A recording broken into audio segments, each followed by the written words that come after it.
Hello, everyone. Welcome back to Infinity Stones and Dragon Bones. This is a podcast about the Marvel Cinematic Universe, and today we're going to be talking about the recently concluded Phase 5 of the MCU, ranking the best of the phase. I am your host, Derek McDuff, and to help me rank these movies, I am joined by two distinguished guests, two returning guests. The first of which is Alex Marcus. He is the director of podcasts over at The Pop Break, and he will be joining me soon on the Comic-Con stage. How's it going, Alex? It's going great. I'm so excited to be joining you soon in person in San Diego. And I'm excited to talk about Phase 5 rankings because I feel like everyone else has abandoned the phases in the MCU and they're just like, new one, what's the new one? But I have a really strong personal affection for the phase structure. So I'm excited to really dive into the Phase 5 era. You and me both, and I don't know if it's my love of semantics or what, but like I do love that it's like, yes, Phase 5, you can look at this objectively from the start of Phase 5 to when it just ended with Ironheart having wrapped up. But I should also mention, of course, the other person that's going to be doing the ranking with me, who shared the stage with me at Comic-Con last year. He will be there, of course, again this year on a different stage. Well, I will be checking out for sure. And that is Thomas Craig. He hosts a ton of podcasts, including the Sick Burn podcast and Challenge Accepted. How's it going, Thomas? Hey, aloha, and thanks for having me. I am so excited about this one because I don't know how this game's going to go. You are going to surprise us, and so whatever I say, I am not liable for. So we'll see what happens. Yes, exactly. So I am gonna, kind of springing this on you guys because I thought it would be more fun to do it on air. But I did tell you guys we will be, the two of you will be crafting a top 7 list of MCU movies in Phase 5 here, or MCU properties, I should say, because we will also be including TV shows and shorts and like anything that's in Phase 5. And I do have a list because it does get a little bit murky what exactly is included and what is not. We were kind of talking about that beforehand. No Sony stuff, no X-Men 97, but we will be including. I know. Just because I'm the biggest X-Men 97 fan, maybe ever. So, yeah, but that's okay. It totally makes sense with the way we've set up the rules and the structure, so it's all good. Yeah, that might be accurate. That you might be the biggest fan because you were on the bonus episode when we did cover that for this show. Oh yeah, I knew probably exactly did who to like 5 call. podcasts talking about it. Yeah, it was. Oh man, what a time! That was I'm the a pretty best time. not to drop my bona fides, but I also am a big fan of that show and actually did a weekly rewatch or a weekly review podcast of that as it aired. So I talked about every single one of those episodes. Yes, that's how you do it. That's the Yeah. love. I mean, it was like one of the better times. I'm not on whatever it's called now, X, Twitter, whatever, but on Threads, gosh, X-Men 97 was thriving. That was the best I've seen the internet since the internet, I jumped on the internet. See, I knew I called the right people to talk about this. You guys clearly both have your bona fides and you have done the work. I was like, all right, I don't even need to ask if you guys have watched all this stuff. I am sure you guys are like very, very astute. So yeah, the way this will all be working is that, like I said, we'll be ranking our top 7, and you guys will be starting to make your ranking, starting with number 7 and working your way up to number 1, and you will be alternating choices in your selections. So one of you guys will make at one, and the way it'll be kind of divvied up is there will be one person with a few more choices and one person with the highest choice. So the way it will go is someone will pick number 7, that same person will pick number 6, the other person will pick 5, then it'll flip back, number 4, 3, 2, 1, all the way down. So one of you guys will get more picks, and so yeah, you'll have to kind of work together. You kind of have to figure out like, okay, do I want to put this one up higher? Do I think that he has this higher? So it'll be fun to see how this shakes out.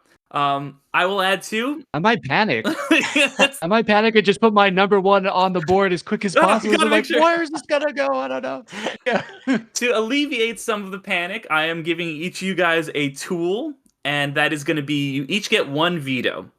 And the way the veto works is say that Thomas, you panic and you put something really great at number 7, and you're like, I just want to get down the list. And Alex is like, you know what? That should be number 1. I've got the number 1 pick, Veto. I'm gonna play it at number 1.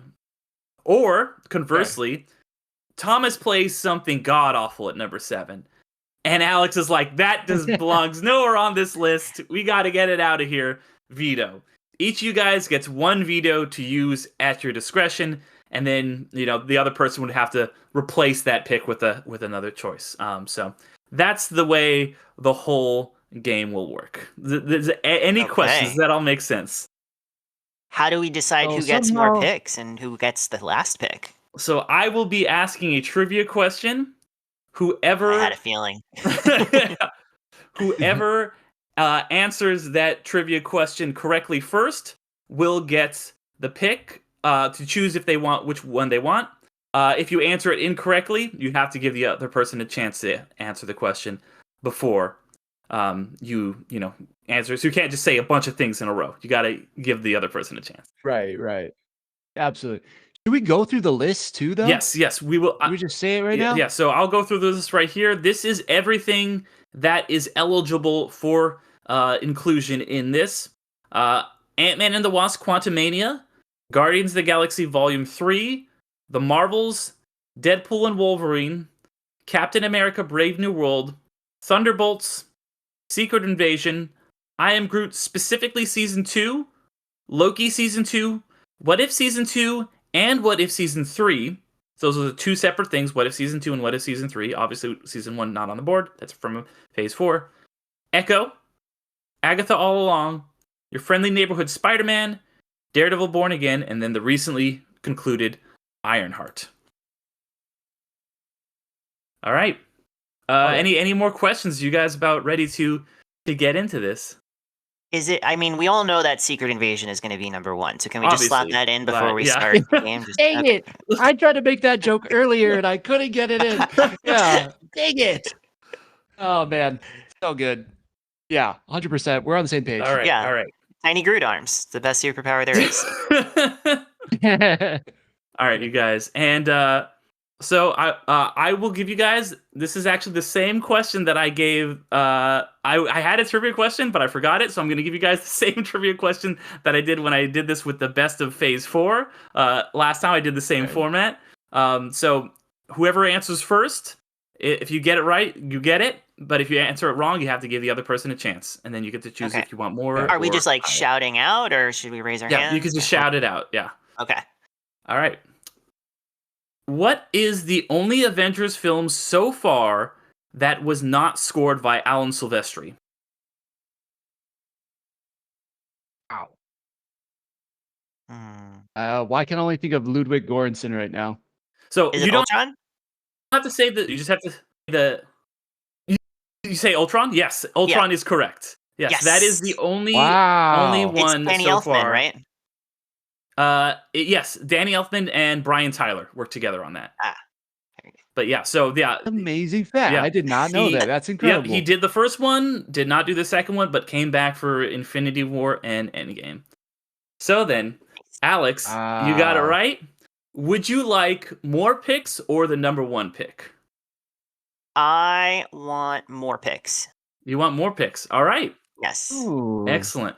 So in that case, we're going to be starting with you at both the number 7 and then the number 6.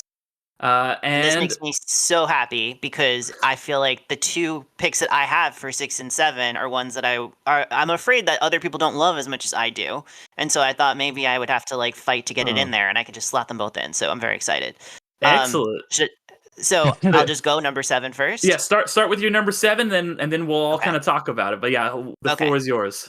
Number 7 Number 7 is Ironheart, the most recent MCU entry. This show, it just came out. People are still kind of marinating over it.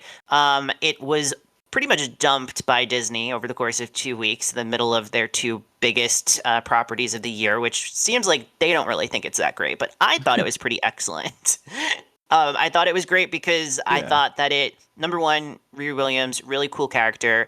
The world that they flesh out is really interesting. The kind of like science versus technology thing sounded like it could be kind of gimmicky, and I thought it was really well executed. And the thing that I loved most about this show is that it felt like a superhero comic book TV show from like the 2010s. Like it felt like CW coded, which is a set of shows that I really like, but like with a better budget. And it just felt like we were like getting to know these characters, and like yeah, some of it is a little bit cheesy. Some of the kind of like heist gang that come together are a bit, thin maybe, and one dimensional, but ultimately really fun show, really cool dynamic. They get serious when they need to. The big cameo at the end, I don't know if we're going to talk about it.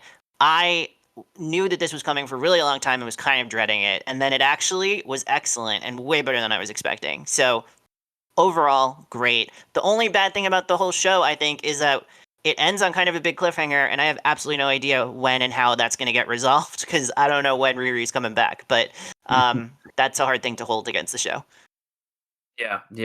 Thomas, Yeah. I think that's what did you think of it, Thomas? Here at the number 7. And you want to keep it. You have the option to veto if you want to, of course. No, I think we should keep it. Honestly, I love the description and the review you gave for it. I didn't love it as much as you did, but I completely agree with the points you made about it. I think that she is an incredible character. I think that they did a fantastic job of showing the parallels between her and Tony Stark.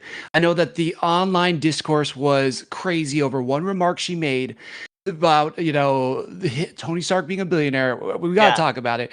I think it's ridiculous, and I think it makes sense in a lot of ways, but to say that money and status and privilege didn't allow Tony Stark to get to where he was, that doesn't take away from his genius and doesn't take away from the fact that he could build that suit.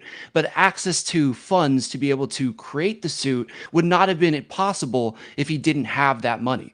So I think all of that was kind of a ridiculous thing. The review bombing at the beginning of it was ridiculous. People on the internet are review bombing a show with a young female black lead? That's the first time I've ever heard that. It's crazy. I know, it's mind-breaking that could happen. I know. It's ridiculous. But so I fall into more of like the bro side of Marvel sometimes, where I do kind of like those properties a little bit more. But I think it's unfair to not take whatever the content is at its face value. And I think there was amazing things that they started from this. Like I thought it was going to be a really difficult thing going from Wakanda Forever into this show. And I thought they did an amazing job of making that pretty seamless, and gave me a ton of reasons of why she would kind of fall into this crowd that she falls into, to all of a sudden start doing these heists. And the whole drama, I think, with her and Natalie, I thought that was really compelling. I thought it was really well done, especially like using the influence from the comics. Like, you're not going to get Robert Downey Jr. back as an AI to start like that. He's not doing it for less than $10 million on a Disney Plus show. Like, it's just not going to happen. So I think using the comic influence and jumping right ahead to Natalie, I thought that was really well done. Plus, that actress who plays Natalie is incredible. Their banter between the two of them was so good. It was just like they had some of the funniest lines together, and that whole relationship. The mental health aspect of it, I thought, was really well done as well in this show. I love Anthony Ramos. I've loved Anthony Ramos from Hamilton. He's my favorite. Thomas, I think, which is like Hamilton's son. Anyways, I loved him in Hamilton, and I've continued to love Anthony Ramos. And so I think he's an inspired choice for the Hood. And you're right. The CGI, all of that was really, really good and well done. Now, there are some story beats I don't love as much. I am less enthused about the crew, and not because of who is playing them, but of how they portrayed them in the show. Power scaling is always an interesting thing for me, and I think it was a little bit wonky. There was times in the story where I wish they leaned more into Riri's intelligence instead of her just trying to survive, like her fighting off the two brawler siblings. I think it should have just been a complete scene of Home Alone, just her showing, man, she can make all these gadgets and things on the fly. And I wish they leaned into that a little bit more about it. And the CW elements of it, to your point, I didn't necessarily love as much, but I think this show is, of course, getting way more hate than it deserves. And I think there's so many positives of it. And then I will say too, the cameo at the end, last thing, sorry, I'm going long-winded here. The cameo, I think because we knew so much about it, because of what we do and knowing all the online news, it kind of Sacha Baron Cohen did an amazing job, but it kind of hurt it. It dimmed it a little bit for me because I knew he was Mephisto for so long. I was like, okay, yeah, we're finally getting it. But he was an amazing addition, and it really just made that finale hit so much harder. It popped, and gosh, yeah, it just really kind of concluded in this amazing way. So I respect that choice. Yeah, Thank you. I'm very happy to hear it. Yeah, I would agree. You know, it's like one of those shows. I'm like, it wasn't in my top 7 when I was like making a list. But I think like it easily, you know, it's right around there. It's right around like where I would put it. You know, this is this was a very good show. I thought like I had a really good time watching it. I like that it's, you know, it's basically a miniseries. It's 6 episodes. And it felt like a show that Disney kind of was obligated to make because they're like, they greenlit it when it was still like, we're going to make everything on Disney Plus. We're going to make 1 million spinoffs and all this stuff. And, you know, same way that Agatha All Along came about. And then economically, it was in the Chapek era. And then economically, they realized that like greenlighting all these spinoffs and shows for a streaming service and spending hundreds of millions of dollars on them is not really the best way to make a lot of money. But because they had set her up in a big, you know, $1 billion movie, they had to pay it off and give her a thing. And I think they did a really good job with that. You know, I like what you were saying, Thomas, about like, yeah, like she's not a billionaire. She's not, she's like a kid from the streets of Chicago. I thought that was really cool, getting like to see like this ground level person and how they would be able to finance, you know, this tech dream that they have. And I do think, you know, the points she makes about Tony Stark, I didn't really realize there was that much online discourse about it. But I love that line because it's like, yeah, I think that the way we perceive billionaires in 2008 when Iron Man 1 came out is a lot different than the way we perceive billionaires in 2025 with everything that has happened. It's something that needs to be said. I like how they brought in the legacy character, you know, Obadiah Stane's son. You know, I thought that was really great, and little Han Solo was really good in there. I thought he was a fun addition, and also like now Eric Andre's in the MCU. Like that's just kind of great to me. He was very briefly, right? Yeah, for a second. Yeah, but yeah. That's cool. I was using there a little bit more, but yes, that was like, what? I was like, I didn't know just kind of like Eric Andre. Do you have to say, with the Alden Ehrenreich character, was deeply wounded when Riri's mom referred to him as a middle-aged man, and he's like, "Hey, I'm only 36," it's like, which is very close to my age. I was like, "Hey, that's not middle-aged." Right? Yeah, I had the same reaction. So he looks fine. He's a bright young star, up on the rise. Come on, what are we talking about? Yeah. But yeah, a very, very good pick. All right, Alex, though, we're back to you again. What is our number 6 pick here? My number 6 is The Marvels. This is a movie that you know, Derek knows how I feel about it very well. We discussed it at length, and I've discussed it on many podcasts over the last 2 years since it's been out.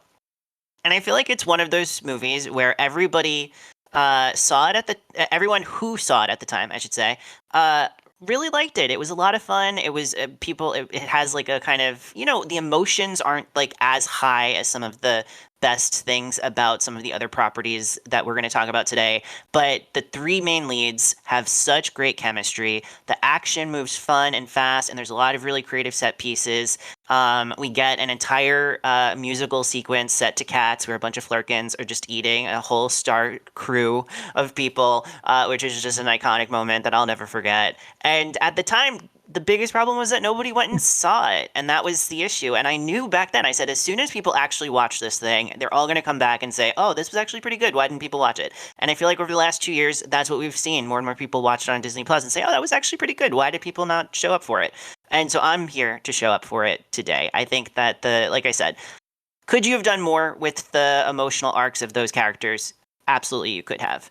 And I feel like there was probably another version of the movie along the way that did. And I'm a little bit sad that we didn't get to see the Nia DaCosta version of the movie. But the movie that we got, we got musical numbers, we got dance sequences, we got a giant wave, we got, a space lady who kind of blew up into a multiversal crack, I guess. I'm a little bit thin on that. Not the best villain. I'll admit that. Not the best villain. But overall, really great. Brie Larson, come back to us, be in another movie. We'll stand up for you, even if all of the terrible bros on the internet won't. And yeah. Yeah. Thomas, what are your thoughts? Oh man. I'm so sorry, Alex. I feel like this is don't get too mad at me. I am going to veto Oh this one no! right off the bat. I could see it on your Yeah, face I'm the whole time he sorry. was talking. I could see it was coming. So you made great points, and I do agree with you. I when I first saw it, I was like, this movie's great. Like, I love it. I don't know why it's getting so much hate. And then I went back and watched it, and I was like, I just felt like there were so many missed opportunities with this movie. And don't get me wrong, it's not the cast. The cast is incredible. Brie Larson, incredible actress. Tinoa Paris, like, I will watch her do anything. I love her. Same thing with Mon Vellani, like, so good.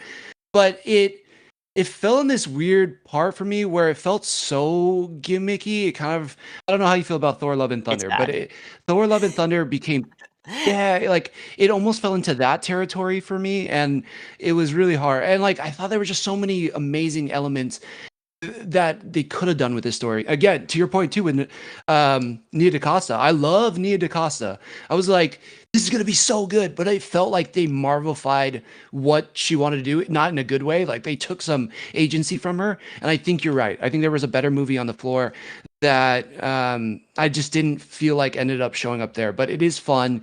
It's overly hated, like like Ironheart, but it doesn't come close to me like Ironheart does. I feel like Ironheart, for me, if I have to compare the two unfairly, hits more emotional beats, and more of the action is justified in that. And I just didn't really understand like what they're fighting for, I guess, in that movie. So There's a mean lady with a hammer, sorry. and they have to stop her from taking Yeah, all come of the on, Thomas, oceans weren't you away. watching? Come on, you weren't following? Yeah, but the villain of it all too, like, Marvel, when done well, has these compelling villains. And I believe Tom Hiddleston's wife is probably a great actor, but I just didn't see it on screen, and so it was just kind of hard for me to get this close to my top 7. So sorry about that. I don't know where we go from here. So then Alex So- will make a replacement pick. I will just say real fast. We obviously, Alex and I, as you mentioned, we did a whole episode on this. I was much closer to Alex on this one. I did like this movie, and when I made my rankings, I had this at my number 7. So this is right around where I had this one. But it is stricken from the list. For now, I guess one of you guys could technically bring it back if you wanted. I'm so But sorry. there are not that many Don't hate spots above it, so I'll probably not see it again. In that case, Alex, we have to have a replacement number 6 pick here. What is the new number 6 going to be? And that was your last veto. You only get one. So Alex still has one. Thomas has used his. Yep. Yeah. Yep. So I could put anything I want here now. Anything except for the Marvels, of course. Yes. I'll be nice, and I'll put basically my runner-up out of my top 7. So this was number 8 for me. It'll go in at number 6. And this is Daredevil Born Again Season 1. And I'm putting it here in large part because I'm afraid that one of you guys liked it a lot more than I did and might actually put it way higher on the list, and that would make me feel upset. Because this show, and I actually, we're covering, so one of the podcasts that I host is called Bill versus the MCU, where we rewatch all of the Marvel movies and TV shows, and we're doing our Phase 5 check-in this month. And so I rewatched the entire season this week as we're recording. So I have it very fresh in my mind. And what I could say is that this show is an utter mess, almost a complete catastrophe for the first 5 episodes, and then it has like 4 incredible episodes of television that are really awesome, where it throws out like 80% of what it was doing in the first 5 episodes, and I feel like that's just like validation that this show is a mess, right? It makes me very excited for what's to come, but what we got was one version of Matt Murdock, happy-go-lucky. He's in a awesome, cool, swanky law firm with new friends. Don't talk about his old friends. We don't want to talk about them. Don't worry about them. We got Wilson Fisk. He's in basically like Spin City, that New York City mayor sitcom from the 90s. He's like, oh, running this city Michael is J. so Fox. wacky.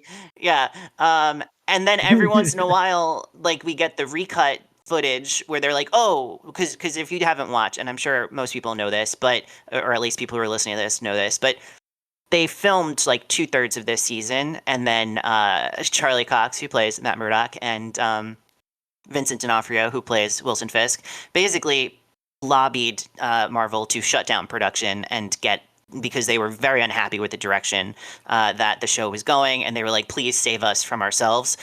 We need to do what the old show did. This new version doesn't make any sense. And they listened, and they shut down production. They retooled it, and that's why we got the back few episodes that feel so true to the character, and really set up a cool and interesting second season.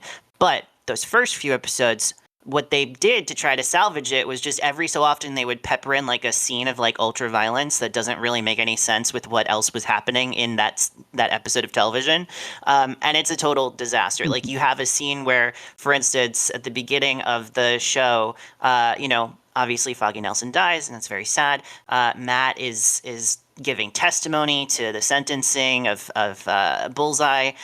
He meets up with Karen. He's broken. He's classic Matt Murdock, weight of the world on his shoulders. And then the very next scene, he just like walks into this blue sky office with these new friends, like happy-go-lucky. I'm gonna go like fight for justice. And you're just like, what is like this doesn't make any sense. Sunshine. And so they would just do that. They like had him completely murder 2 police officers in the second episode, and then like those 2 guys were fine. They just had like a little bit of a bruise on their face. Survive. Like I saw that dude's Yeah. neck snap on the ground. He is definitely dead. And so it doesn't make any sense. It's a totally Right. chaotic mess for 5 episodes. And then the back half of the season is excellent. They take all of the pieces that weren't working, they toss out the ones that don't matter at all, and they find a way to kind of reshape ones that are cool. Like, for instance, the new romantic interest that Matt has, the therapist. I think they find a way to really integrate her well into that back half, even though what she was doing in the first half, it was not good at all. And so it makes me really excited for the next season to come next year. It makes me really, and I do think that those last few episodes are strong enough on their own to deserve placement at the bottom of this top 7 list. But yeah, ultimately, as a huge fan of the Daredevil show, it is a disappointment and has to be at the bottom of this list. Okay, all right, Thomas, your thoughts? Yeah, we're actually pretty close. Yeah, I had this as number 7 for me. So yeah, all of the things you said, truthfully, yeah, you can just tell what they originally shot and then what they reworked. They just tried to hodgepodge it together. Of course, it has to be on that list because when does fandom, everybody roots for something, they get it, and then you just have to kind of celebrate that story. So I feel like that's kind of why it makes the list for me. Also, I'm a big Daredevil fan. I've read, I don't know, of hundreds, but like, maybe 100 Daredevil comics, and I love the character, and I think that, yeah, truly, Charlie Cox is in the embodiment of that character. I think Vincent D'Onofrio is just captivating. His character choices are just so interesting, and he's so unique. I love it. But yeah, the story's a mess. So Yeah. I agree with you. I had it higher than you guys. I'm not ranking, but if I was, I would put it probably, mine was number 3. But I mean, you guys, Wow. your points are very valid. I think I wasn't as bothered by the original stuff because I feel like, what you're saying is all 100% true. It was, not working as well. They needed to, restructure it and make it, basically bring it back to the Daredevil that we know and love. But I think there's still some stuff in there from that original stuff that wasn't the worst. Like, I do kind of like that Inside Man episode. I don't know if that's a controversial opinion, but I didn't hate that. No, Yeah. that was fun. Episode was fun. Like, you don't get pocket Yeah. episodes that often, especially in Marvel shows. So yeah, I did like that part of it. It does feel odd though when you kind of probably view the whole season together. It's like, whoa, that's kind of weird. But like, all right, Yeah, I enjoyed that. It's a great one-shot episode, but then it still does the same thing I was talking about, where then at the end he gets into a fist fight with the guy and just like beats the absolute shit out of him, and it's like, this feels totally discordant with what we were just watching for an hour. Yeah, I think you're right about that, and I think I'm excited, like as you said, for season 2 because originally it was going to be 18 episodes, and then they split into 2 partially because of all the production stuff. And I think season 2 is going to be like this is going to be like Rogue One, where it's like, oh, where how Gareth Edwards started that, and then Tony Gilroy came in, and you can kind of clearly see the parts that they made and stuff like that. And then once Tony Gilroy just got to make Andor, you're like, this is incredible. So I'm excited to see once we just get the Andor, the season 2 of Daredevil. So, but yeah, good pick. I'm glad it's on the list at all because I know that there was some dissent with that show. But now we're over to Thomas for your first pick at number 5. Oh man, this is tricky because I'm wondering. I'm like, am I gonna get my number one or So you gotta two or have you three? gotta figure Let's out, you see. gotta have a little bit of strategy with this. So I get 3 choices basically, Yeah, because you'll right? get 5, 3, and 1. All right. Well, this is gonna change my list. So I'm going way high on my list and not falling to the top 7 order. I'm gonna go with 5. Between Loki season 2 and Captain America: Brave New World, or Well, don't say it Thunderbolts. yet. You gotta keep it on the DL. So you can't give I away your don't know though. strategy. They're all so different. Well, wait, while I Thomas is trying know. to figure it out, I have a question about vetoes. So Okay. if I vetoed him, like if let's say he took Marvels now, right, and I vetoed him on Marvels, then would he be able to then try to do Marvels even later? Like would he, if I vetoed it at 5, could he put it at number 1, or could he not select it at all? Yeah, he could if he thinks it deserves to be higher, then he can put it higher. Okay. Wow. Yeah. I'm gonna go with Thunderbolt. Okay. Okay. All right, let's hear it. Yeah, interesting. Yeah, the reason why is I think that it was an ambitious project, and I loved Jake Schreier. I loved Beef, and I think him bringing in that A24 team, you can feel it. There is an emotional depth that we've been missing from Marvel movies. Maybe we didn't even have. I think this just hits on such a different level. It is a little bit darker in tone, and I appreciate that. Taking these characters that nobody really did care about, I think, but that all the actors are fantastic, right? We have Florence Pugh, we have David Harbour, we have, the Winter Soldier, I think, has become, Sebastian Stan is a superstar in his own right, but and then kind of altering what his character is now in that group. The mentor, the guy who's kind of been through all those trials and now is seeing this group of people who's so broken and so defeated, and they're all just trying to find purpose. I really think that they did a good job of kind of bringing this to the forefront and making it interesting. It was a way better produced project and kind of more compelling project than I thought it was going to be. I was like, there's no way they're going to be able to defeat why am I blanking on the villain's name of it all? The Sentry. Thank you. I thought there's no way they're going to be able to withstand the Sentry. And I thought, even though maybe you can see it as cheesy, the emotional grip of it all, and this guy who is also so broken, who's given godlike powers, how do you then take people who, as they said, just punch and shoot things and stop this godlike character? I thought they did a really good job of that, and it really threw a big controversial, I think, crazy ending in there, being like, the asterisk was because they're the new Avengers. I was like, holy crap. I didn't necessarily even like that when I first saw it, but I was like, interesting choice. And so I'm excited to see what they do with them. It's also nice to see that, the regular, I don't know what you would call them, the main Avengers that you would see out there, the Captain America, we know Hulk's out there, we know Doctor Strange still out there, that they're not trying to associate themselves with this group. I also think is an interesting dynamic in the MCU. I hope it's not too much like Civil War, where it's like these two groups and then these groups have to come together to defeat the big bad. But hey, it worked before. Maybe it can work again. I just think it's also like a beautifully shot movie as well. So yeah, I really enjoyed Thunderbolts it. here at number 5. And Alex, like we were saying, if you want to veto this, if you think that either you or Thomas would play this one higher, you can do that. That's up to you. Or you can let it lie here. Or if you don't like it, you can also veto it. No, I'm happy to put it where it is. For me personally, it was number 4, so letting it go on number 5, that's fine.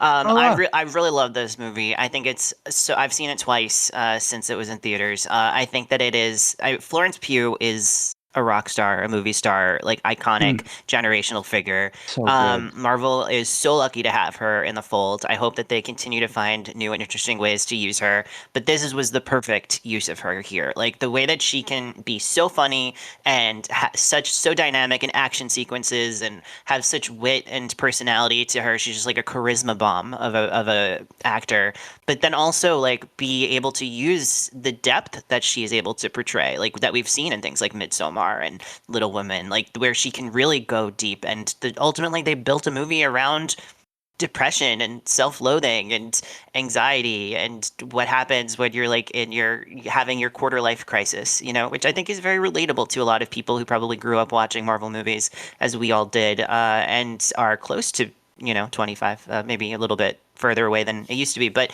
in any case, it's a and yeah, these are a bunch of spare parts as characters, right? From random TV shows and movies that nobody really thinks about.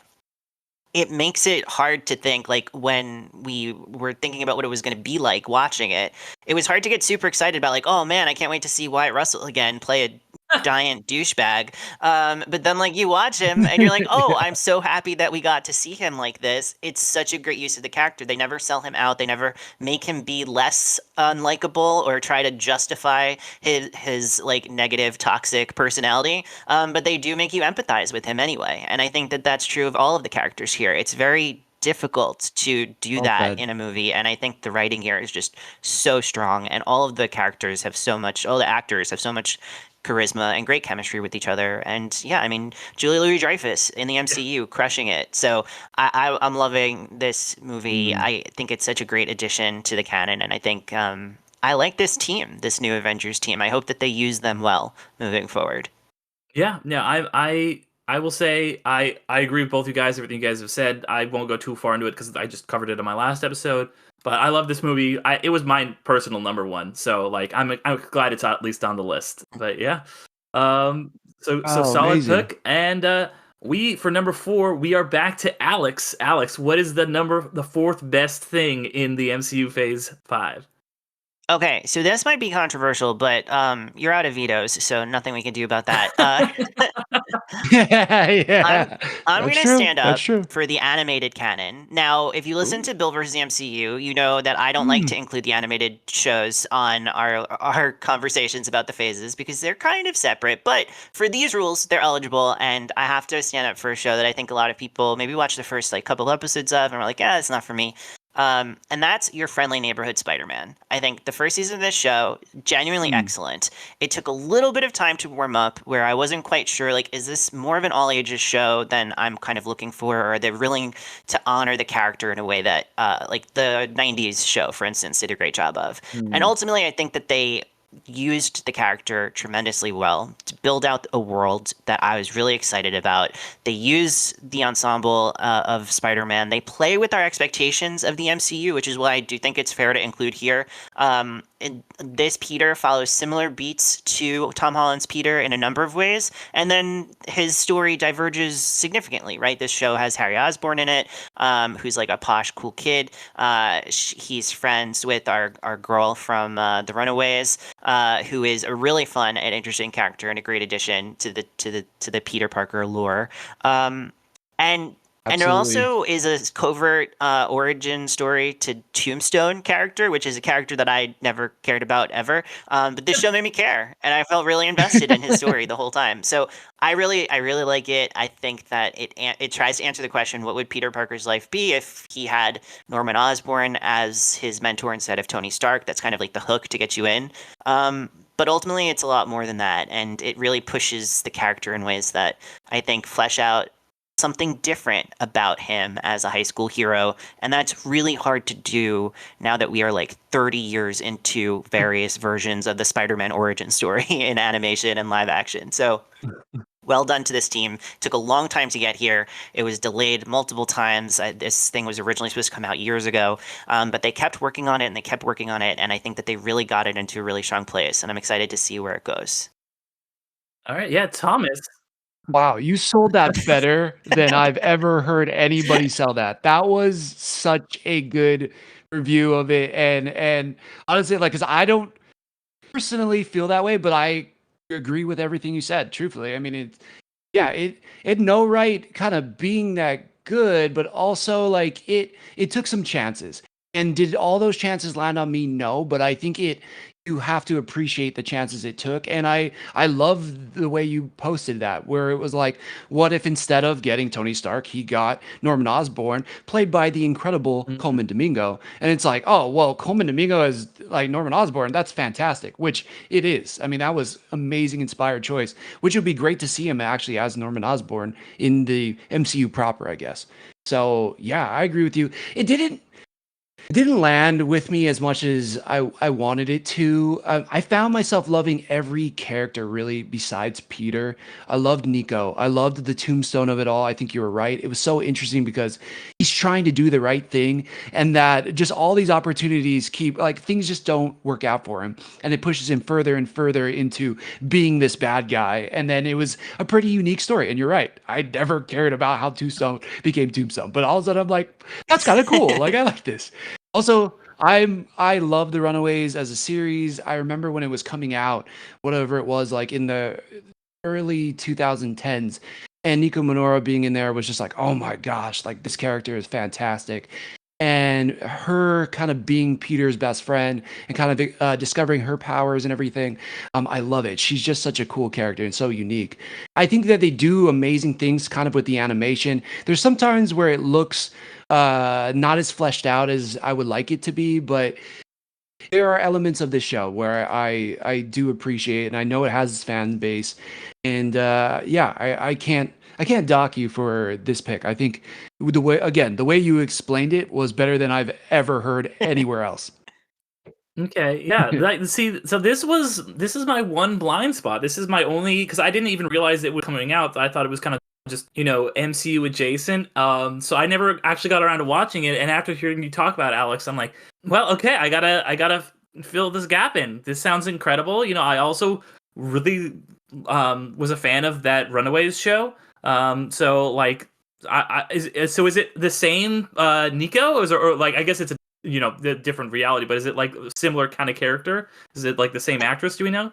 It's not the same actress. It is a Okay. similar characterization, Okay. but very different in terms of like her backstory. Hmm. In this, she kind of is grown up in a foster family, so she doesn't know what the deal is with her parents, or at least we don't think she does at this point. But there is some mystery around that they're going to dive into in a second season, and she's basically filling like the Ned role from the Spider-Man Mm, Homecoming era. okay. But she's a really different character from Ned, Yeah. so that adds a lot of interesting dimensions to her. Okay. I got to get on this. Especially I love a good animated Spider-Man. The '90s one already came up. Spectacular Spider-Man. I think is really slept on. So yeah, I'm ashamed of myself. I'm gonna give this one a go soon. Well, Um, I'm happy that I did my job then. I sold you guys on it. yes, yeah, good job. I was honestly not Yeah, expecting it to yeah, crop up on the definitely. list, so but I'm glad. Like this is cool. But yeah, before we get to number three and Yeah. Thomas, I'm just gonna give a quick rundown, just so remind everybody where we're at so far going into the top three. Number 7, we have Ironheart. Number 6, we have Daredevil Born Again. Number 5, we have Thunderbolts, and then number 4, we have, of course, your friendly neighborhood Spider-Man. And at number 3, what do we have, Thomas? All right. So at number three, oh my gosh. So that means I only have two more picks, right? Yep, Oh yep. This is where it man. gets tough. This is where it gets The tough. stress, the stress. Okay, well, I just got to go with my top two then, and I'm gonna go. Wait, I was one of mine already beat Yes. up? No. No, Oh, I haven't done a veto. yeah, You did a yeah, veto. I yeah, haven't No. done a yeah. veto. Okay, okay. All right. So I do honestly think this should be higher. Like, let me just start by saying that, but I'm just not sure what you're gonna pick. So I'm gonna say Agatha all along. I had very low expectations for this show. I was like, how can you make this side character very interesting? Although I love the Catherine Hahn. I think Catherine Hahn is a treasure. She's just wonderful. She's so good. She made WandaVision so much better than it should have been as well. Even though it's an incredible show, it's well written, well directed, all that. But this show was so good. It from the jump, I was like, I am invested. I why does Agatha not know? Why are they also doing genre type shows? And why does she not know? I mean, I knew she shouldn't know who she was, but like, why is she now in these other TV universes? And the nods to Mare of Easttown and that from the jump I thought was great. Then you bring in Aubrey Plaza as this mystery character slash love interest, and I was like, oh man, the heat. I'm a little excited. All of that was fantastic. And then the characters, and every character they brought in, every side character had a super compelling and interesting backstory. And I didn't even care about all these other threats anymore. Also, like, Agatha's not a good guy. She's not trying to be a hero. But we don't really know her intentions, but she's not differing from her character, and yet she's still going on this character journey and growth. I loved it. I just loved it start to finish, and it blew me away. It even last year when we did an overall TV rankings on one of my shows, it was damn near the top. I was like, this is such a fantastic show, and this is a Marvel show that probably wouldn't get produced these days because it was like we got to fill content on Disney Plus, and it's a shame because I think this is one of the shows that proves that if you really put heart, soul, you have a really great writer, you have a great actor, you have everything is just really produced well and believed in, you can create something like this. And I think it did it. Plus the lore around it too was like, who's this character? What's happening? Is it this villain? Is Mephisto showing up here? You know, like all of that stuff was in this show, and it was also beautiful and just emotionally sweet, but also like it's stunning to look at. I think the way they used that road was incredible, and then the Billy Maximoff of it all, I really, really loved that backstory. I love that character. One of my favorite characters, I think, from Phase 5. So, yeah, I honestly wanted it higher, but this is where it's at. Alex, over to you. Like I said, you still have your veto, so if you wanted to, put this at number 2 or even number 1, or if you don't like it, those are options, but I'll leave it to you.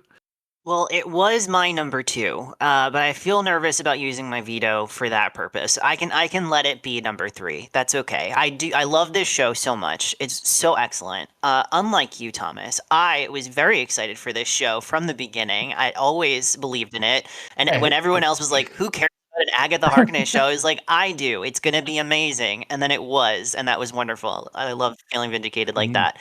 But that's because. Yes, Exactly. justification. But it's because, like, in Jack Schaefer we trust, right? She's an excellent writer, Yeah. excellent TV creator. WandaVision was a show that meant so much to me. Everyone obviously fell in love with it in different ways, but I felt so deeply connected to it because it was this show that was all about, like, what's it like to process your trauma through like animated, like, through American sitcoms. And I was like, yeah, that's me. That was me. That's how I did it too. So I totally get it. Totally. And it's so creative agree. and fun and also deeply heartfelt. And, moving on to Agatha All Along, we got all of that again, but in a completely different way, which is so incredibly difficult to do, that they managed to pull it off twice without feeling like they were just regurgitating the same idea over and over again. Because we have a series of episodes that are all kind of built around different themes and different things that ultimately we find out are inspired by Billy and the things that he cares about and the things that he loves. And the slow reveal that Jolok's Billy was kind of behind everything by accident, and developed this whole alternate world just like his mom did, but also, like, it explores the ways in which he's different from his mom, and that, like, while Wanda was just kind of making everyone low-key miserable because she was just projecting all of her grief onto all of these people who she didn't know, Billy was trying to solve their problems and let them self-actualize. and yeah, a lot of them died, but they died feeling good about themselves, which is, a lot harder to do. And, Agatha, as she reminds him at the end of the show, was going to kill them all anyway. So he got one of them out without dying, and and everyone else left feeling better about themselves. So yeah, it's great emotional core, like the monologue that, not monologue, but the sequence towards the end when Catherine Hahn's character is helping Billy kind of bring Tommy back into the world, and she is reckoning with her grief over her son, and she has that thing that just sticks with me so much. Kind of when Billy is saying, like, "Am I killing this boy so that way my brother can live?" and then he disappears and she's just alone and has to say, "No, Billy, sometimes boys just die." And it's just like, man, a couple of episodes ago we were watching like, a bunch of, witches dressed up as like Snow White or whatever, just being funny, and now we're just like emotionally devastated. And that's what a show like this can do. So I love it so much. It's so fun, it's so creative, it's incredible ensemble, and it gave us Patty LuPone selling a Marvel show for Yes. Capone. Oh my gosh.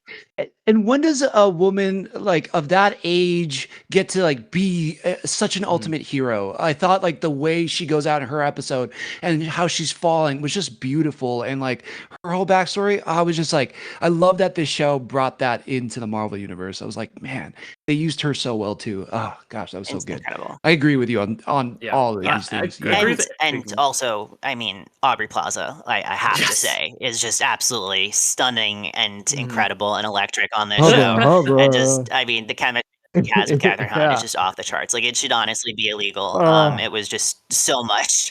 You look up We love Sapphic in the dictionary, and it's just a picture of the two of them together. Like, And it's and just- then if you look at that picture for too long, it just bursts into flames. Yeah.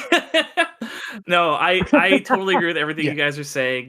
This show is, it feels like a miracle that the show is as incredible as it is, because like of the way it just goes like, oh well, we'll just it's like it's essentially a spin-off of a spin-off, but it's so good. And like the razor thin line you have to walk with the character of Agatha, where it's like she's very likable, but also objectively like a horrible person, but like you still relate to her because of the trauma she's been through, but then she's putting all these other people through trauma, and then going on this whole journey with her, and you're like, okay, where we fall, like, are they doing the thing where they just make her a good guy, and then she sort of has a redemption at the end, but like she also, kind of gets, like they end it perfectly. It had to be such a great performance by Han and such great writing to really land it that well, and to have her kind of have, her ultimate kind of punishment, but also you're glad to see she's like a ghost and stuff. Like it ends exactly how it needed to. And the way you get there with that spectacular twist that the Witch's Road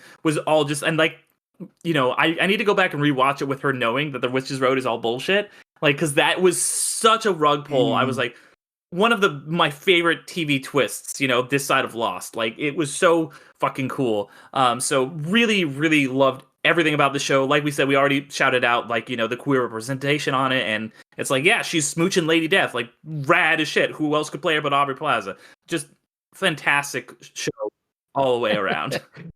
Yeah, and I will say, having done the rewatch for my podcast, it totally works. They never cheat once.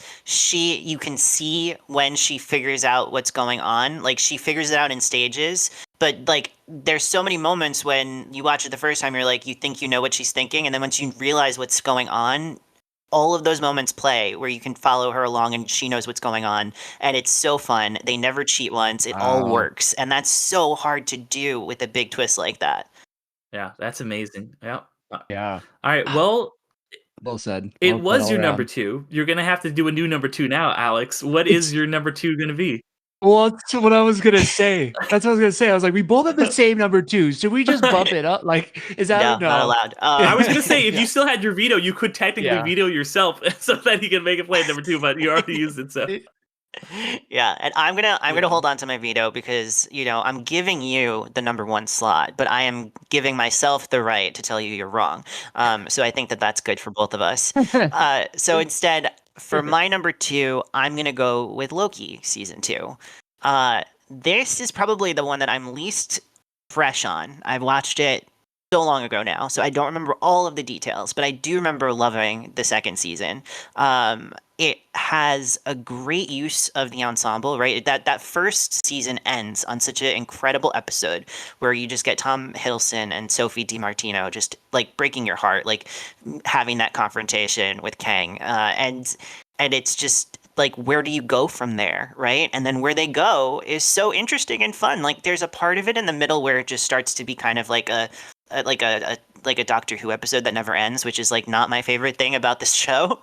But outside of that, it's a great use of the cast. The cast is so strong. You got Gugu Mbatha-Raw, you got Owen Wilson, you got Wenmu Masako, who I think is so great in Hunter B-15. Doesn't always get as much to do as she should, but she's always excellent in the role. And Ki Kyu Kwan. I mean, come on, being our little tech expert, trying to keep the big machine from going boom is just excellent. And we got in season 2, Rafael Casal also joins the fray as Hunter X5, and he's such a great addition to the ensemble. And I think ultimately it's Loki. It comes down to Tom Hiddleston. And this is probably the best he's ever been in the role in the second season of the show. Getting that episode where he just repeats, he gets his Groundhog's Day, right? He just repeats over and over and over and over and over again, lives another millennia until he finally figures out how to solve the problem of the show, and realizing the solution is he has to do the thing that he wanted to always do and had then evolved into not wanting to do, which is to sit on his throne and reign over everyone. But he had to give up that ambition in order to be worthy of that ambition, which is so Thor, Loki coded in a great way. So yeah, it's a wonderful show. We got also, speaking of horniness, we got a horny AI in Miss Minutes in one of the most disturbing sequences I've ever seen in the MCU. So that's great when she tries to seduce one of the Kang variants. So yeah, great times all around. Not flawless, but a flawless Loki characterization from start to finish, and so definitely deserves placement here. I love it. Yeah, I think you nailed it absolutely. I had this pick at number 4, but I can't disagree with you. I think it's tough. It's one of the only shows that got a season 2, and you're right. From the start of it, it starts right in the action. You're like, wait, what's going on? He's running away, and we're back at the TVA, but we don't know anything, and we're just as lost as the character. And I think that's a very interesting place to start it. But you're right, Tom Hiddleston, the work that he gets to do this season is everything. There is a loss and longing for his brother. There's regret from things he did in the past. There's also, how do I fix things? How do I solve things? And yeah, the crew, the whole cast around him is just fun. It's wonderful. Yeah, it is an amazing show because in some ways it doesn't feel like the MCU, I think. And sometimes that doesn't work for me, but this one, it works a lot. And I just love it. I think that they handled everything so well, especially with, I don't think it should be understated, all the controversy around Jonathan Majors and what they were able to do with his character in Kang, and still kind of not celebrate all the trauma, but just kind of use his character in a way that still really works with the story without overselling Jonathan Majors of it all. I thought was really kind of well done. And yeah, I don't, it's we know we're getting this character back, but holy crap, what he had to give up was a gut punch. And you're right, I think this is the best we've seen Tom Hiddleston by. Yeah. And yeah, Alex and I talked about this because on that same episode we talked about the Marvels because they came out at the same time or right around the same time. And I will reiterate what I said there, which is I thought this show is fantastic. I think the ending is incredible. Where we leave Loki is so cool. I just love that. It's a great ending for the character who, by the way, he's the only character, or at least the only actor, but I think also the only character who has been in every stage of the MCU. So giving him this really fitting end feels very appropriate, and I was really happy to see it. And this is exactly where I had. This was my number 2, so I'm glad that it's right here perfectly. All Awesome. right. All right, before we reveal our the inevitable Ant-Man and the Wasp Quantumania number 1 slot, I'm going to go ahead and go down the rankings so far before you make that official pick there, Thomas. And so we've got at number 7, Ironheart. Number 6, Daredevil Born Again. Number 5, Thunderbolts. Number 4, Your Friendly Neighborhood Spider-Man. Number 3, Agatha All Along. Number 2, Loki Season 2. And Thomas, go ahead and give us our number 1 pick, please. All right, man, I should have wrote out a script for this one because I feel like I'm gonna have to sell it. I just have a feeling Alex does not maybe feel the same way, but I could be wrong. All right, for my number 1, I'm going with Guardians of the Galaxy Volume 3. This movie tore me up. I got to see it at the Hollywood Theater. Um, not the whole cast, but like Sean Gunn came out, and I forgot she plays the Cosmo. She plays the dog. I forgot what Oh, yeah, Maria yeah. Yes. Bakalova, I think is her name. So they did a forward kind of, introducing the movie, thanking the fans and everything. And when I sat down, I thought, oh, James Gunn, this is going to be funny. There's going to be some quirky characters that are going to pull at our heartstring. And then it starts off, and the characters are at a very low place as well. At least Peter Quill is. And, Chris Pratt is kind of hit or miss for me. So I was like, how are you going to make me sympathetic to this character? And I thought they kind of nailed that right off the bat.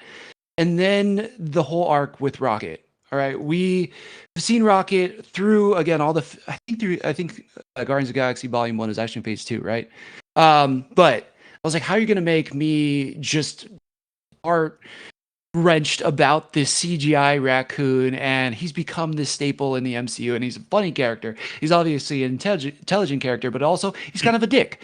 So it's like, how are you going to make me feel something about him? And I think also from the start of this movie, seeing that hand reach in and grab these raccoons, and everything it does for them trying to save their best friend, to him reliving his tragic story, but just reliving some of his best moments in this jail cell, in this prison, I thought was just really well done. One of the best villains we've seen, I think, in the MCU too. He was absolutely terrifying, horrific. Anybody, I think, who would hurt innocent creatures this way is instantly one of the worst people imaginable. And I think they were able to bring that across. The performance, I'm blanking on the actor's name, but the performance by him was absolutely incredible. And the team coming together, especially after two other movies, especially after seeing them in the Avengers, and it just working this well, and also not cheating and making Gamora just like, oh, by the way, Gamora's back, but also like it's a completely different version of Gamora, and they don't cheat about that either. They let it be a different version, and that actually plays into the story and to the character growth. I thought that was amazing. It was also a beautiful movie. It was a well scored movie as well. Like the soundtrack in this movie is just, James Gunn does not miss with the music. All of them are so interesting yet perfectly fits every scene. Man, I just like, oh, I'm getting choked up now.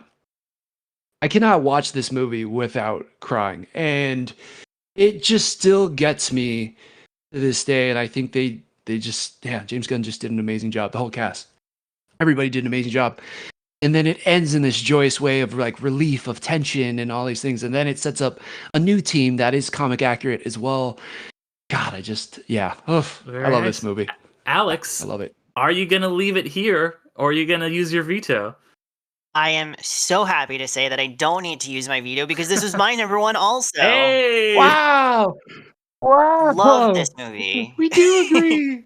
I was honestly. Please tell me I was why, afraid though. you were gonna pick Deadpool and Wolverine, and I would have absolutely vetoed that because that is a mediocre movie. Yeah. But this movie, anything. Right. From a story base, yes. This movie is anything but mediocre. It's excellent. I love it so much. I was truly just like a puddle of tears watching this as well. So I totally know where you're talking about. When I watched it for the first time, I literally I got out of work at 4:00, ran straight to the movie theater. It was me and like 12 other people that I didn't know, and we were just sitting there, just hysterical crying throughout the whole thing. So, and I understand why some people, it felt like it was too much, watching these adorable animals that, you're going to fall in love with, then be brutally murdered is a lot to ask of people. I get it, but it felt in keeping with the tone of this franchise. I mean, let's not forget, the very first Guardians opens up with Peter Quill's mom dying of cancer on screen. So it's always been in the DNA of this universe and of this franchise. And I think it's just a beautifully executed arc. Like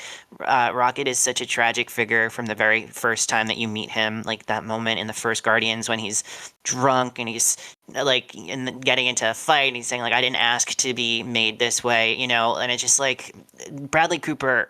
I say this sometimes as a joke, but truly I mean it. Like, it's one of his greatest performances as an actor, and he really does deserve the Oscar for this one. But it's never gonna happen, and that's okay. He's got a lot of checks to cash that'll make him feel better about it. But it's just truly outrageous what he does with his performance. He makes you feel so much, and obviously the animators play a role in that as well. But it's Rocket's movie, and it's just beautiful. Learning about what his life was like, learning about his friends who he gets killed because he can't let go of that, like that quest for violence, and how that then turns into such a formative experience for him in the exact wrong way that you don't want him to have. Right? You want it to be like a learning experience where he says, "No, I won't indulge in that violence anymore." Instead, it becomes the only way that he can feel for so long. But it helps recontextualize his relationship with both Groots and with Peter and with the whole team, and it's just a beautiful story. And you know, the High Evolutionary, played incredibly by Chuck Woody Oji, just absolutely the most hateable villain that I've seen in an MCU movie, and that is the highest of compliments. It's so great. And then there's all the other stuff that's happening, right? The Peter Quill and the Gamora stuff. I agree 100%, Thomas. I'm so glad that they made the Gamora death matter. They let this new Gamora be in the world and become a whole different person, and they didn't just rush to a resolution with her and Peter, and they didn't say, well, we were destined to be together, so we're going to be together again. It's like, no, they were two kind of lost souls who met in a really specific moment in both of their lives and forged in a really key relationship that meant so much to them. But now they're in different places in their lives, and if they met then, it wouldn't make sense for them to be together. And it's so smart, and from like a screenwriting place to do that. And it's, I think, really cool that Marvel let them do that, because I could imagine there could be some corporate pressure to just like get the whole band back together, right? And it's cool that they didn't do that, and instead they let it be what it was. I think Nebula is so great in this movie. I think her relationship with the team has grown and evolved so much, and Karen Gillan is just so excellent. I think she's so underrated in this role. People don't talk about it enough. Gave us the first F-bomb in the MCU as a result of her not understanding how locked doors work. That whole world being like a version of the planet that Peter grew up on, right? It's like the Alter Earth, which is like basically stuck in time in like 1982 or whatever. Like, such a cool, fun choice to kind of delay Peter returning to our world, right? So that way, when he finally does, in whatever that happens next, like, it actually means something. And just fun, like, from a storytelling perspective, how weird they made it be. Like, we got to see like giant cockroaches do drug deals with like little otter children or whatever in alleyways. Just like, what is happening? This is insane. So I love it. Groot, really awesome action sequences with Groot. He can fly, kind of. That's interesting. But yeah, and you know, the Drax and the Mantis stuff is really strong too. And you know, Drax being everybody's dad by the end is just like, that's such a great use of Dave Bautista. And you know, when the Dog Days Are Over hits at the end of this movie, it hits so hard that now, like, every time I hear that song, I want to cry in a way that I didn't before. So it's just an incredible achievement, and it's so much better than it had any reason to be. And it kind of blows my mind when people are like, "Oh, that was so mid." It's like, I don't know, what are you, just like a heartless human? Like, you have no access to your feelings, right? Yeah, 100%. I was like, I do not understand when people, even Wakanda Forever, but that's a different story. But like, gosh, yes, emotional resonance from this film on like these oddball characters in these oddball settings. It's just beautiful. You absolutely nailed that description. Everything both of you guys have said is so accurate. You know, I'm so glad that they let James Gunn make this weird ass movie, and it felt like, because they were like, oh, we've got, what teams do we have? We don't have the Fantastic Four, we don't have the X-Men, we'll make a Guardians movie. And then because they're like, we'll get Gunn, and then he makes a second one, and because those are both so successful, like, we'll do whatever you want for the third one. And he makes a bizarre movie, and you know, you get all that set up in the first couple of like, what's Rocket's backstory. The payoff here is phenomenal. You shouted out all the great performances, including Karen Gillan. She's my favorite character in these Guardians movies. She's such an interesting, complex character. The relationship she has with her sister, you know, and you know, we talked about how Peter comes back and they no longer have that relationship, and you think, oh, they're gonna get back together, and but as you said, like they're at different points in their lives. It doesn't make sense. And then the relationship she has with the alternate Gamora is also really interesting, because she witnessed her sister died and she had to kill like an old past version of herself. So all that stuff is so cool.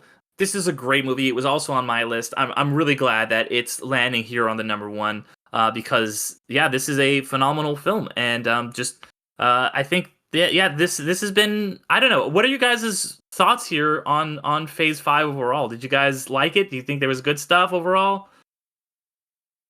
Yeah, can I say one more thing about the Guardians movie too? Okay, so also James Gunn got fired, and then the cast had to like rally for him. Then he got to come back and do this story, so it almost didn't happen. That's the other element to it too for me. And because it is so good, think about it. Now we're getting a bunch more stories from him at the DCU. It's just like, like our timeline sucks in so many ways, but for that situation, it's pretty amazing, and it's pretty wonderful that we got all of this art that's coming from this. So excited for Superman. That's the last thing. Yeah. Alex, do you want to take it away on what you thought about Phase 5 overall? I think was sadly a disappointment for me. I think it's it's kind of, after we said all these wonderful things. Well, we talked about 7 things, and 7 of them, at least half of those 7 were excellent, right? But even in our praise, some of them had some caveats. And there was a lot of stuff that we didn't talk about today. It was less than good. I think it's kind of like I go back and forth, like, which is my least favorite phase? Is it Phase 2 or is it Phase 5? Obviously, both of those phases have great movies, but there's a lot of things that aren't great also. And I think Phase 5 ultimately has, because there's more things in Phase 5 and more of those things aren't good. It's probably my least favorite phase. I think I stand up for Phase 4 all the time. I think it's a great phase of stories. I think that it has a really united theme of processing trauma and grief that was particularly resonant in the years that it came out. I think Phase 5 doesn't have a theme at all. Phase 3 is so great because it's all built around hubris, and that becomes such a pivotal thematic tension point in Infinity War and Endgame, but all of those movies are built around that idea. Phase 5 has no central idea. It has no kind of motivating force as a phase of stories. It's just a hodgepodge of things, and some of them hit and some of them miss, and a lot of them feel kind of like Frankenstein together. So overall, I am disappointed by Phase 5, but I'm glad that we got a chance to shine a light on some of the things that really worked about it today, because there are still good things here, and it's not just good because we're like trying to cope with our, Marvel feelings. There are really good things like Guardians, like Agatha, like Thunderbolts, like Loki. And the things that didn't work, some of them still have some interesting places that they could go. I mean, Thor didn't work as a character for 3 movies. It's that it happens sometimes. And I think that a lot of the characters that maybe got stuck in a property that didn't work so well, like Echo or like Quantumania, like I think that there's reason to believe those characters could exist moving forward in other properties and be used better, like what we saw in Thunderbolts, where you took a bunch of characters from Phase 4 that were kind of undervalued, put them in something with a good script, and suddenly they feel like a really core part of the universe. So I think there's a lot of pieces that they could pick up and do something interesting with if they get a chance to. And I think some of the things in Phase 5 are going to hold with me for a really long time as some of my favorite things in the whole MCU project. But ultimately, still, it is a little bit of a disappointment. No. How about you, Thomas? Wow. Incredible way that you stated all that. I mean, I completely agree with you on so many levels. It does feel like it's just random. And I know we're in the multiverse saga, and yet I feel like there was so many opportunities to pull out a central theme from the multiverse, right? If you can make any story in any dimension in universe, like there should be drawing you to something. You need an anchor point, right? And it's funny, we got anchor beans from Deadpool and Wolverine, and yet they don't, but they don't do anything with it, right? Like, I mean, it works for that movie, but the overall theme, like where are we going? It feels a little directionless, and I completely agree with you, Alex. There's some projects where we've already talked about it. It just emotionally hits me so deep, and I don't know if I can watch all of them all the time, but I will fondly think about them a lot and what they were trying to tell me and what they were trying to show us as an audience. But there's other things where I just feel like they didn't push it far enough. They didn't have a clear vision. They had too many chefs in the kitchen trying to work on something.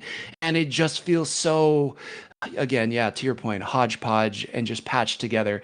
And yeah, I would agree with you. I'm pretty disappointed in this. I was kind of, in some ways, disappointed by Phase 4, but I think you're right.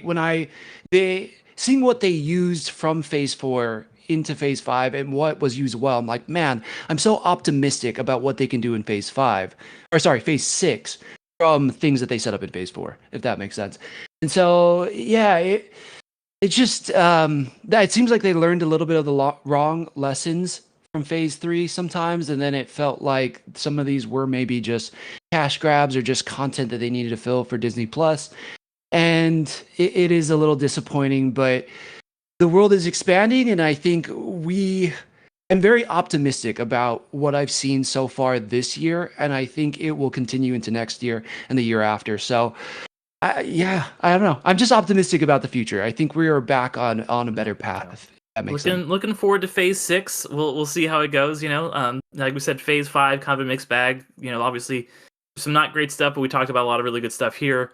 With that being said, was there anything on your guys' top 7 list that didn't end up on the list that you wanted to shout out here quickly before we wrap up?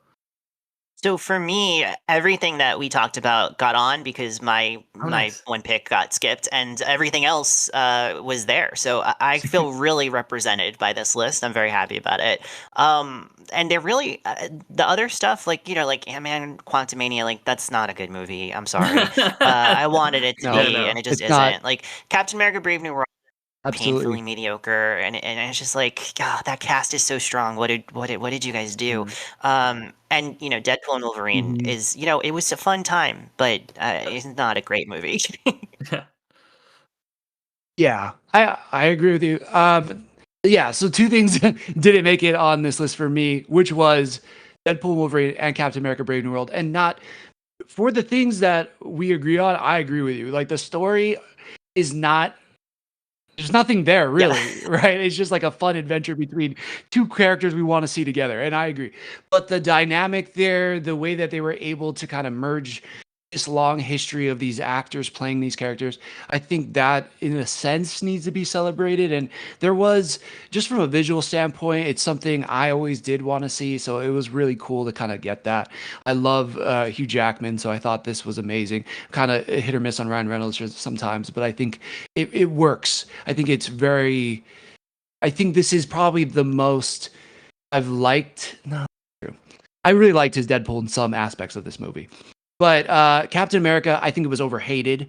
So it's like me, I wanted to step up and just say that the worst part about Captain America: Brave New World, I think, was Captain America. He didn't necessarily have an emotional arc that I wanted to see. Like, I think he was so compelling in so many ways from Falcon and the Winter Soldier. I think they needed to bring more of that ethos into it, or is it pathos? But I just needed to see more of that from him in this movie, and I think they gave it to other characters, like Carl Lumley's character. I think that was great, but playing into more of, okay, now I'm accepted as Captain America. I'm a black man who has this crazy title and this pressure and this stress. I think they could have done more with that, but I think it was overhated because it was mediocre. And I think they gave away the big cliffhanger of it all in the trailer, showing us Red Hulk. But I think Harrison Ford is doing an amazing job. Like he's acting his butt off. He's going all in this, and so I give him a lot of credit for that. But yeah, and also it was just really cool. I think they showed how him and Steve Rogers are similar, but how they're very different. And I appreciated that in the story. I just think he needed more emotionally compelling arc in the movie. But yeah, for that, I just kind of wanted to throw it on my list because I think it is. Yeah, nice. Yeah, and I overrated. agree. Like when we covered it on Bill versus the MCU, we both kind of walked away being like, it's fine. Like I don't know why Yeah. people are like, it's awful. It's the worst thing that Marvel ever did. Like that's so unnecessary. It's Mm. fine. Right.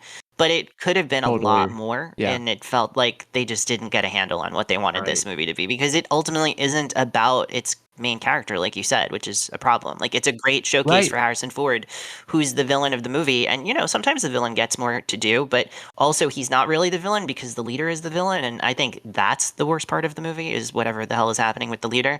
So Right.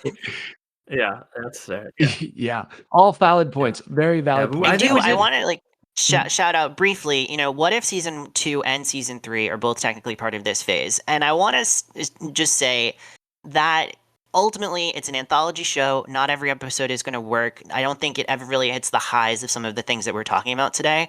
But I'm really glad it existed as a show. It had some really creative ideas. They kind of played with the Marvel sandbox in some interesting ways along the way. Gave us a lot more Peggy Carter, which I'm very happy about, and Yeah. some pretty iconic Nebula episodes, which, as we're all fans of hers, Mhm. I'm sure we were happy to see. So I'm really glad that it happened. I'm not too sad that we're not getting any more of it. I think that kind of like did what it needed to do. But yeah, I'm glad that we live in a universe where we got to play around with that idea for a while.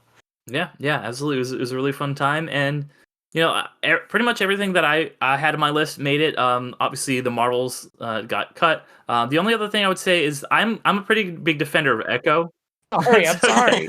I Oh, me too. I Yeah. do I do really love Echo, and I know that's a show that You not really love everybody loves. Echo? I do really love Echo. I thought it was great, but uh, Yeah, I love Echo too. I will say that. I get like shitted on all over the place when I say that, but I think that there is more of that show that was incredible that again got left on the cutting room floor because they didn't believe in it. I think batch dropping the show was a mhm, disservice to it. I think we would have had so much fun following it week in and week out. And it was the first kind of gritty show that the MCU has done. And so I applaud it for that. Plus, the actor who plays it, I mean, Maya Lopez. I don't know if that's what I forget what her Alaqua real name Cox. is. If that, yeah, I forget what her. Along Cox, yeah, Cox. Yeah, thank you. She's mhm. Yeah, amazing in it. And she's really deaf and she really has a prosthetic leg. She's so damn good in that show. And to just shit on it because of stupid reasons Yeah, is not yeah, fair. yeah, no, I Yeah. agree that she's excellent in it, and I also agree that the best parts are probably on the cutting room floor. I just feel like it's just chopped to pieces, and I wish I could have just seen the version of the show that its creators made.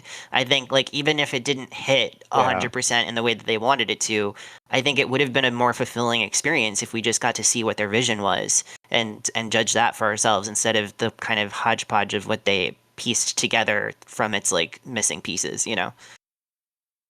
Fair enough. Yeah, Didn't make the list, definitely. but ultimately, these seven did, and I will go through it one final time before I let you guys, give your plugs and all that. So the top seven things in Marvel Phase 5, as ranked by Thomas and Alex, are number 7, Ironheart; number 6, Daredevil Born Again; number 5, Thunderbolts; number 4, Your Friendly Neighborhood Spider-Man; number 2, Agatha All Along; number 2, Loki Season 2; and number 1, Guardians of the Galaxy Volume 3. Great job, guys. Really good ranking there. Love to see it. Before I get you guys out of here, I started with Alex at the beginning, so I'll start with Thomas here at the end. What you want to shout out all the stuff that you've been working on your podcast, all that good stuff. Yeah, thank you so much. First of all, for putting this together. This was so fun. You both just kind of opened my eyes to so many things where I have felt but didn't have the words for it. So I think, man, this was just so much fun. You both did an Thank you. incredible job. So thank you again. If you want to find me other places, you can catch me at Sick Burn Podcast, which is my main gig. It has nothing to do with pop culture, although I did just interview a Star Wars creator. It's all about overcoming adversity. I talk to people who've overcome trauma, terrible accidents, hard things in life and what they learned from it and found the positivity out of those moments. You can find it at Sick Burn Podcast or at Sick Burn Pod on social media. A challenge accepted. It is my movie and TV podcast. We review the latest and greatest, but we also challenge each other back and forth to new movies or shows. Some things we know we're going to love, some things I know my co-host is going to hate, and it's a lot of fun. And then the last thing, if you want to just see off the cuff reviews for things, I also do some reviews online for Nerd Initiative, where I do video reviews again for latest and greatest and comic books Very nice, as well. very nice. And Alex, how about you? Yeah, so you can follow me on Blue Sky at Alex Marcus. You can follow me on Letterboxd at Media Thinkings, where I have a lot of ranked lists on comic book and non-comic book properties alike. So if you like lists, definitely check that out. If you like me talking about Marvel, you can subscribe to The Pop Break on all major podcasting platforms. Once a month, me and my co-host Bill Botkin host a show on there called Bill versus the MCU, where we rewatch all of the Marvel stuff. We just wrapped up our Marvel Zombies era season, where we talked about the early 2000s era of Marvel Entertainment before Marvel Studios got off the ground. So we did episodes on Hulk and Elektra, Daredevil, the Fantastic Four movies. We did episodes on Blade. So that was a lot of fun. We just finished that up, and now we're going to be doing our Phase 5 coverage and a special episode to end that miniseries on Fantastic Four First Steps. In addition to that, I recently started a new podcast with my friend Manish Mathur called It's Tomplicated, a Tom Holland podcast, where we twice a month we talk about a Tom Holland movie. We're going through his entire filmography from the very start, building up to his big month in July of 2026, when he has not just Spider-Man Brand New Day, but also Christopher Nolan's The Odyssey coming out in the same month. So we're excited for that. We're watching all of his stuff. Recently, we covered movies like his very first film, The Impossible, which starred Naomi Watts that's like a Ewan McGregor, yeah, and that's about like the big giant tsunami that hit Indonesia a number of years ago, and he's just a little tiny guy, and he's just doing all he can to help his mom survive, and it's really great. We've talked about our most recent episode, as of this recording, is Locke, a Tom Hardy movie where he just spends the entire 90 minutes in a car talking to people on the phone. One of those people is his son, played by Tom Holland. So definitely check all of that stuff out. And just go to thepopbreak.com, click on the podcast tab. You'll see all of the other podcasts that I supervise and appear on over there. We have a lot of fun talking about movies, music, television, all that stuff. Yeah, absolutely. Definitely. Thank you guys both so much for being on. This was a blast. I love the way this ranking turned out. Definitely check all their stuff out. As we said at the top, can't give any details yet at this point, but we can let you guys know that all three of us will be at Comic-Con. Alex is going to be on my panel, so definitely come check that out. Keep an eye on my social media, Underrated Movie Podcast, for any updates on that, as well as updates on everything else, including episodes of Underrated, which come out every other Monday. I'm about to do a whole mini-series on Leica, the films of Leica, starting with on my bonus podcast, Across the Second Dimension, talking about 3D films and seeing how they hold up in 2D. That is going to be the first episode of that, which will be released on the main feed of Underrated as well, which Alex, of course, was on. We were talking about Coraline. That was a blast, but we're going to be talking about all 5 of the Leica films that have been released so far over the course of the summer. So that's going to be a really good time. Just head to Underrated Movie Podcast to check out that and any of the other stuff I've got going on. But yeah, one more time, guys, thank you so much for coming on and ranking these movies. Thanks for having us. Just any excuse to nerd out about Marvel is I'll show up for. Well, I agreed. Again, yeah, we were just agreeing on too many things at this point. Yeah, I just gotta get out of here. Yeah, our lists are starting to just become merged at this point. So yes, thank you for having us.